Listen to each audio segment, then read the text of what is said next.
கதாநாயகன் முக்தார் அவர்கள் என்னை இங்க கூப்பிட்டதுக்கு ரொம்ப நன்றி. என்னைக்கு இவரோட பேட்டிக்கு போகணும்னோ அன்னையில இருந்து என்னை உதைக்கிறதுக்கு 10,000 பேர் இருக்காங்க. இவனுக்கு பிறந்தவனே, அவனுக்கு பிறந்தவனே, எனக்கு பிறந்தவனே, உனக்கு அப்பா இருக்கான, ஆத்தா இருக்கான, என்ன கேள்வியும் கேட்டாச்சு.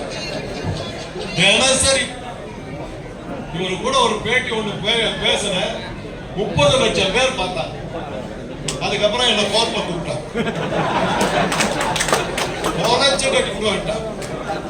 ஒரு வார பத்திரிகையில இப்போதான் காந்தராஜ புடிச்சிருக்காங்க, இனிமே இந்த யூடியூப் காரனா ஒழுங்காயிடுவான் அப்படின்லாம் வந்தது. அந்த அளவுக்கு எனக்கு பெருமையை சேர்த்து கொடுத்தவர் முக்தார் அவர். 2 பேர்த்தையும் லாரலாண்டி மாதிரி எடுத்தாங்க, எம்ஜிஆர் சிவாஜி மாதிரி எடுத்தாங்க, நம்பியார் வீரப்பா மாதிரி எடுத்தாங்க. என்னவோ ஒரு வகையில எங்களுக்கு ஏதோ ஒரு புகழ் பேர் கிடைச்சிட்டு இருக்கு.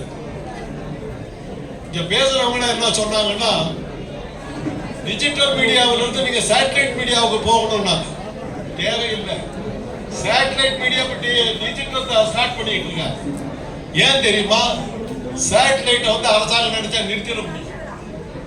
சேட்டலைட்ல கனெக்ஷனை கட் பண்ணிட்டாங்கன்னா சேட்டலைட் மீடியா இயங்க முடியாது. தேவையில்லை, உங்க செல்போனை உங்க வீட்டுல இந்த கையில இருந்து கொடுக்க முடியாது. ஒவ்வொரு செல்போன்லயும் நீங்க நம்ம சந்திச்சுக்கிட்டு இருக்கிறோம். நான் சேட்டலைட் டிவில பேசுற போது என்ன உள்ளூர்ல தான் கொஞ்சம் பேருக்கு தெரிஞ்சது. டிஜிட்டல் மீடியாவில பேசும்போது அமெரிக்காவில இருந்து, ஆஸ்திரேலியாவில இருந்து, நியூசிலாந்து எவ்வளவு கால்ஸ், அடையாளம் தெரியாத ஒரு சாதாரண ஒரு அற்ப பிறவியான ஜனத்தை ஏற்பட்ட ஒரு இடம் கிடைச்சிருக்குதுன்னா அதுக்கு டிஜிட்டல் மீடியா ஒரு காரணம். அந்த டிஜிட்டல் மீடியா விட்டுறாது, தான் இருக்கணும். இந்த நேரத்தில் எல்லாரும் இருக்கும்போது இருக்கிறார்கள். எனக்கு அவருக்கு மத்தியில் என்ன ஒரு உறவுன்னா, தேர்தல் ஆணையத்தை பத்தி கேள்வி கேட்ட ஆட்கள்ல நானும் ஒருத்தர் அவரோட சேர்ந்து. இந்த கூட்டத்தில் மிக முக்கியமான ஒரு விஷயம், நம்ம இந்த டிஜிட்டல் மீடியா செய்ய வேண்டிய ஒரு விஷயம் என்னன்னா, இன்னைக்கு எழுச்சி தமிழர் எடுத்த அந்த போராட்டத்தை ராகுல் காந்தி பேசிக் கொண்டிருக்கிறார். தேர்தல் ஆணையம் நேர்மையாக நடக்கவில்லை என்கிறார். அத்தனை கட்சிக்காரர்கள் சொல்லுகிறார். இப்ப நடக்கிறது என்ன? பீகார்ல பாஜக ஓட்டு போடாத இவங்களை எல்லாத்தையுமே ஓட்டர் பேர் எடுக்கிறாங்க. என்ன நடந்துகிட்டு? இதை தட்டி கேட்க வேண்டிய, எதிர்த்து நிற்க வேண்டிய பொறுப்பு நமக்கெல்லாம் இருக்குது. முக்தார் அவர்களும் சொல்லுகிறேன், எனக்கும் சொல்லிக் கொடுக்கிறேன், இங்க இருக்கின்ற தமிழன் பாண்டியன் அவர்களுக்கும் சொல்லிக் கொடுக்கிறேன், மற்ற நெறியாளர்களுக்கும் சொல்லிக் கொடுக்கிறேன். நம்முடைய கடமை மிகப்பெரியது. விழிப்புணர்ச்சி உண்டாக்க வேண்டிய நேரம் இது. ஜனநாயகம் பெரிய ஆபத்தில் சிக்கிக் கொண்டு இருக்கிறது. ஓட்டுரிமையும் நீதியும் நமக்கு சரியாக கிடைக்கவில்லை என்றால் இங்கே ஒரு பெரிய பிரெஞ்சு புரட்சி நடக்க வேண்டும். ஒரு கில்லட்டின் வர வேண்டும், தலைகள் வெட்டி எறியப்பட வேண்டும். அதற்காக நாம் தயாராக வேண்டும். வடநாடு போராடியதாக வரலாறே கிடையாது. அலாவுதீன் கில்ஜி வந்தால் வாய மூடிட்டு இருந்தாங்க, இப்ராஹிம் லோடி வந்தா வாய மூடிட்டு இருந்தாங்க.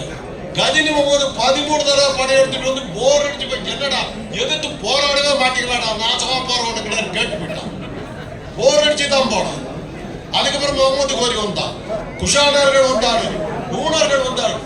ஒரு படையெடுப்பு, ஒரு எதிர்த்து நிக்கல. முகலாயர்கள் ஆட்சிக்கு வந்த உடனே பார்த்தாங்க, என் தங்கச்சி அழகா இருக்காங்க, அக்பர் கட்டிக்கிட்டாரு. அதை ஜோதிபாயை கட்டி கொடுத்துட்டு அவன் மச்சான் தோட்டர் மந்திரி. அவ்வளவுதான். முகலாய எதிர்ப்புங்கிறதே இல்லை. அவருக்கு போடுறவருக்கு வாய முடிட்டு தான் இருந்தாங்க. அவருக்கு பத்தி 1000 கதை பேசுறாங்க. அவருக்கு வாழ்க்கை தெரியுமா உங்களுக்கு? ராஜாவா இருந்த அந்த சொந்த அரசாங்க படத்தை கையில தொழில் இருந்தாங்க. குரான் புத்தகத்தை எழுதினார், குல்லாக்கள் செய்து வித்தார். அதுல வர்ற வருமானத்தில் வாழ்ந்தவன் அவருக்கு அந்த யோகியனை அயோக்கியன்னு எழுதிட்டு இருக்காங்க. இதெல்லாம் வரலாற்றில் நடக்கிற விஷயங்கள். இதையெல்லாம் நம்ம எடுத்து சொல்ல வேண்டிய கட்டாயத்துக்கு நம்ம ஆளாகி இருக்கிறோம். இன்னைக்கு ராஜேந்திர சோழனுக்கு மோடி ஐயா கூட அங்கே போயிட்டு இருந்தார் நினைக்கல. கங்கை கொண்ட சோழபுரம்னு பேர் இருக்கு. என்ன அர்த்தம் தெரியுமா? கங்கை ஆண்ட வடவர்களுடைய முதுகுல கங்கை தண்ணி எடுத்து குடத்தை முதுகுல வச்சு மாயவரத்து கொண்டு வந்தாங்க. ஜெயங்கொண்டான்ல கொண்டு அந்த ஏரியில ரொப்புறார். அந்த இடத்துக்கு மோடி வர்றார். அவருக்கு ஞாபகப்படுத்தாங்க, ஜாக்கிரதையா, அங்க ஆள் யார் தெரியுமா, எப்படி வாழ்ந்தவன் தெரியுமா, ஜாக்கிரதை. கல்லணை கட்டணம் ஐயா. தஞ்சாவூர் கோபுரத்தை எப்படி கட்டலாங்கிறது இன்னைக்கு ஒண்ணு எவனுக்கு தெரியல. ஆளாளுக்கு ஒரு கதை சொல்லிட்டு இருக்கிறோம்.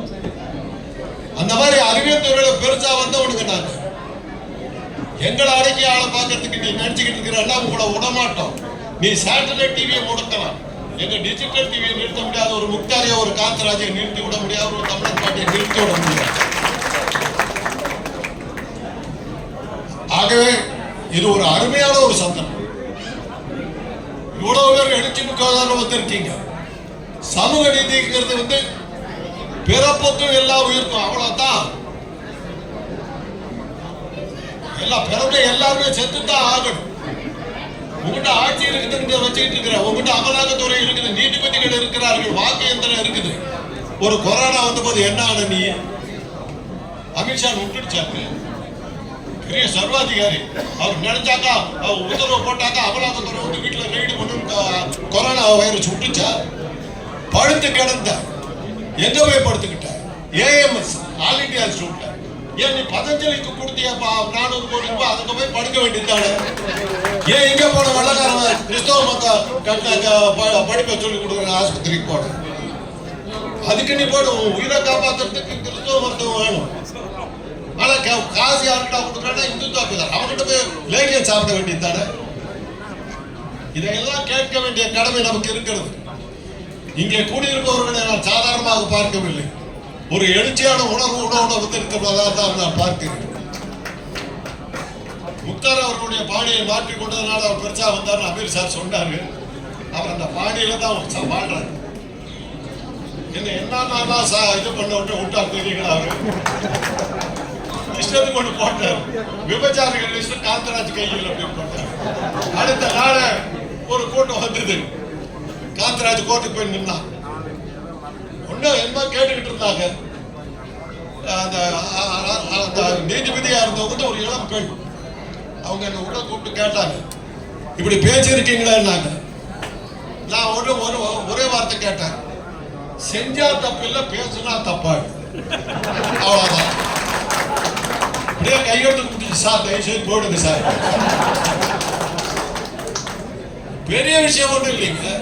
இதுக்கு மேல போறதால தான் நானும் முக்தாரும் சில படங்களை வச்சிருந்தோம். படத்தை கோப்பையே போடுறதுன்னு ரெடி பண்ணிக்கிட்டோம். நீ சொல்லு, இதை போடுறேன், அதுக்கப்புறம் நீ என்ன அவரை பாருன்னு வாய மூடிக்கிட்டாங்க. நாங்க விஷயம் தெரியாம விதண்டாவாதத்துக்காக பேசல, விஷயத்தோட தான் பேசுறோம், ஆதாரங்களோட தான் பேசுறோம். கற்ப பத்தி 1000 கதை, பெரியார் பத்தி 1000 கதைகள், கற்ப பத்தி 1000 கதைகள். திரௌபதி கதையை எங்க போய் சொல்லுங்க? ஐவருக்கும் தேவி அழியாத பத்தி என்னையா? ஒருத்தனை விட்டு இன்னொருத்தர் பக்கத்து வீட்டுக்காரனை பார்த்தாரு. வள்ளுவர் என்ன சொன்னார்?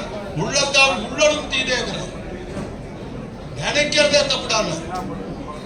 நீ 5 பேர்த்தோட இருந்துகிட்டு 6வதா இருந்த கர்ணனி ஆசைப்பட்டவங்க தான் கதை. பத்தினி தெய்வம், இப்படி இந்த கதையெல்லாம் பண்ணி கொடுத்த சொல்லி கொடுப்பீங்களா? இந்த ராம இருந்தான், பாவத்திலையும் பாவம், பரிதாபத்துக்குரிய ராமன். பொண்டாட்டி ராசியா அவனுக்கு இல்ல. கல்யாணம் பண்ணிக்கிட்டு வந்த உடனே அவங்க சித்தி துரத்தி விட்டா காட்டுக்கு. சீதா பார்த்தா இவனோட இருந்தா வேலைக்கா வந்து சொல்லி ராவணன் கூப்பிட்ட உடனே பிளேன்ல ஏறி அவ போயிட்டாங்க. இந்த லட்சுமணன் அவங்க 2 பேரும் காட்டுல ஜாலியா இருக்கக்கூடாதுங்கிறத கூடவே எங்க போனாலும் போயிடுவான், தனியாவே எடுக்க விட மாட்டான். எதுக்காக லட்சுமணன் காட்டுக்கு போனான்? அவனுக்கு ஒரு பொண்டாட்டி ஊர் மேல இருந்திருக்கால, அவளை விட்டுட்டு இவையே அந்த பக்கம் போறான். சீதை தப்பா போயிட்டு சொல்லி இவையே போட்டு போடுறான் அவன் புருஷனுக்கு மேல. இந்த கதையெல்லாம் சொல்றதுக்கு நாங்க எல்லாம் இருக்கிறோம். இதையெல்லாம் சொல்லி விழிப்புணர்ச்சி கொண்டு வந்து சமூக நீதியை கொண்டு வருவோம். 4 வர்ணாசிரம தர்மத்தை இங்க கொண்டு வர முடியாது, இது பெரியார் மண். ஆனா இதெல்லாம் இந்த மாதிரி ஜம்பமா சொல்லிட்டு இருந்து பிரயோஜனம் இல்லை. இவ்வளவு நேரம் பேசிட்டு நான் போனதுக்கு அப்புறம் என்ன சொல்றா? காந்தராஜ் யார் தெரியுமா? எங்க ஆடு, ஏன் ஜாதிக்கா? என்னைக்கு நம்ம ஜாதியை விடுறோமோ அன்னைக்கு தான் நம்ம உருப்பிடும். அது நம்ம உருப்பிடவே முடியாது. இவ்வளவு பேசுற நீ ஜாதியை ஜாதியை விட்டு இப்படி போயிட்டா நீங்க கேட்டீங்கன்னா என்னுடைய மருமகள் ஆந்திராங்க என்னுடைய ஒரு அண்ணனுடைய பேத்தி ஒரு முஸ்லிமை கட்டிக்கிட்டு இருக்குது. இன்னொரு பேத்தி பௌத்த மதத்தை சேர்ந்த சிக்கிம் நாட்டை சேர்ந்த ஒரு கார்டன் பாசிங்கிற பையனை கட்டிக்கிட்டு இருக்குது. அவன் பௌத்த மதத்தை விட்டுக்கூடாது கொண்டு வச்சுக்கிட்டு இருக்கான்.